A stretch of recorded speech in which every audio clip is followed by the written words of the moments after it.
Hello everybody, how are you? It's Mike Andrew, once again providing a short video with practical insights as it applies to business and leadership. Today, I'm going to tell a personal story, if you don't mind. And I guess the major theme around this story would be reinforcing my experience here in the Middle East over the last 12, 13 years, how the Middle East saved my career. And probably even more, it enhanced my life and what I've learned. And I want to tie in a controversial topic that I feel like needs to be talked about, and it will be controversial, particularly in the United States. It's the role of HR and the notion of white privilege.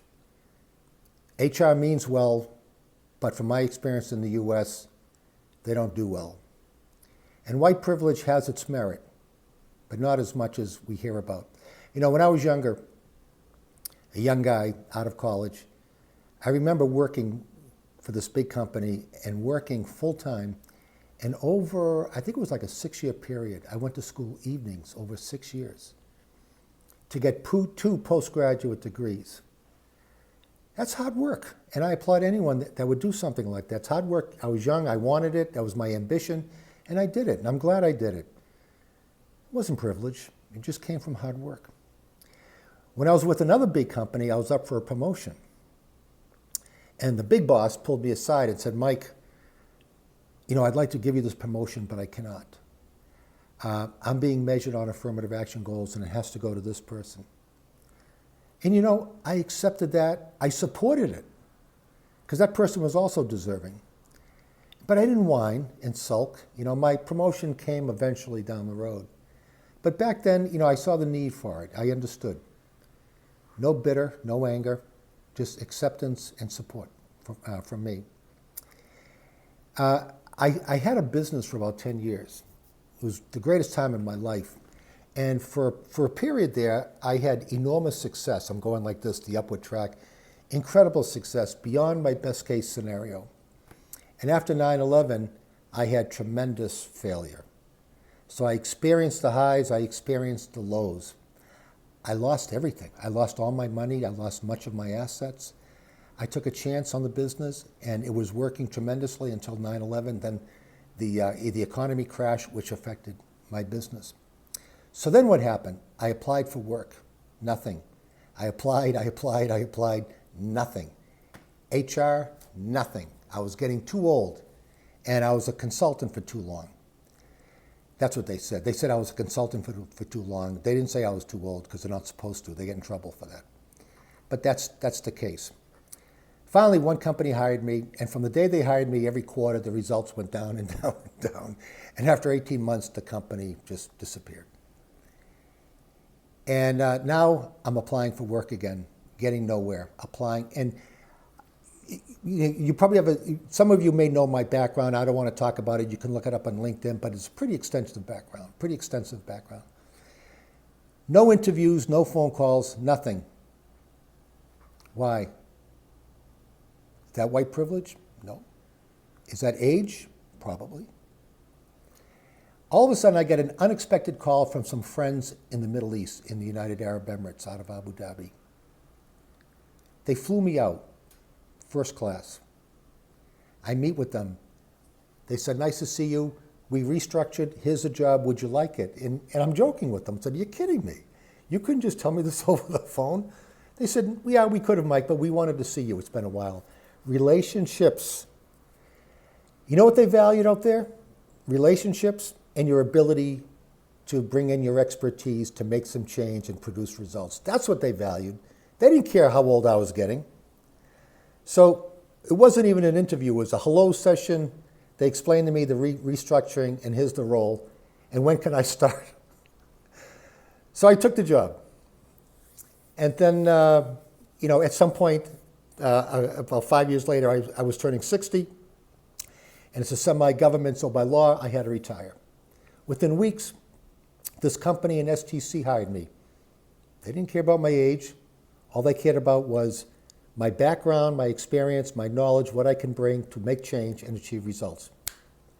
Relationships happened after that. Then I got pulled out to go work for a private company owned by members of the royal family, which was a great experience.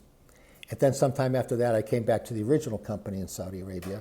Again, now the relationships were building. I was brought in because of the relationship and because of my track record when I was there before. What I want to say is, I've said this in previous videos, I've never in my entire life worked in a country where I felt so valued, inclusive, as they say in the US, not words, but actions, where I felt valued and respected and appreciated. To this day, every day, I feel that. And the people I work with are tremendous, they're gracious, they're hospitable, some of the nicest people I've ever met. It's like that in other parts of the world I know, but my experience is in Saudi.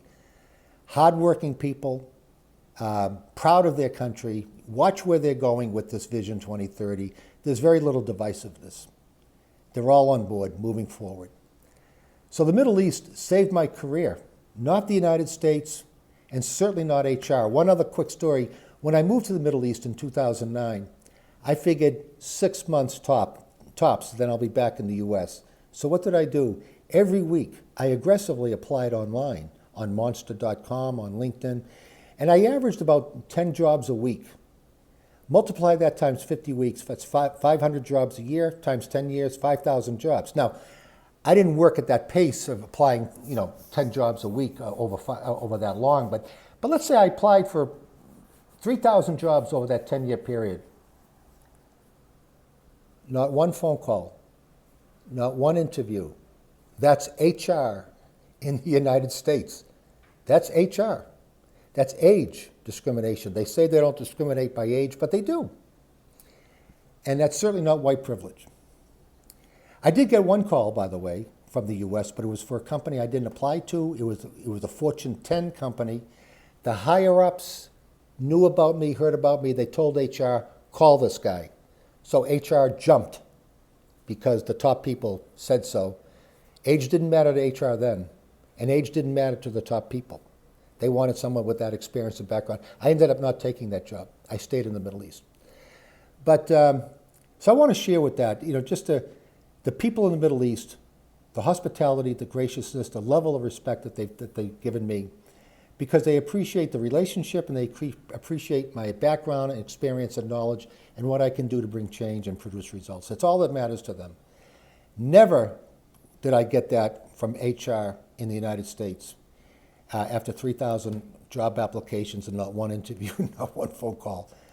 So that's my message. It may be a bit controversial, but I also, probably the biggest thing is I just want to give credit to the Middle East and thank the people of Saudi Arabia and the United Arab Emirates for saving my career and enhancing my career and my life.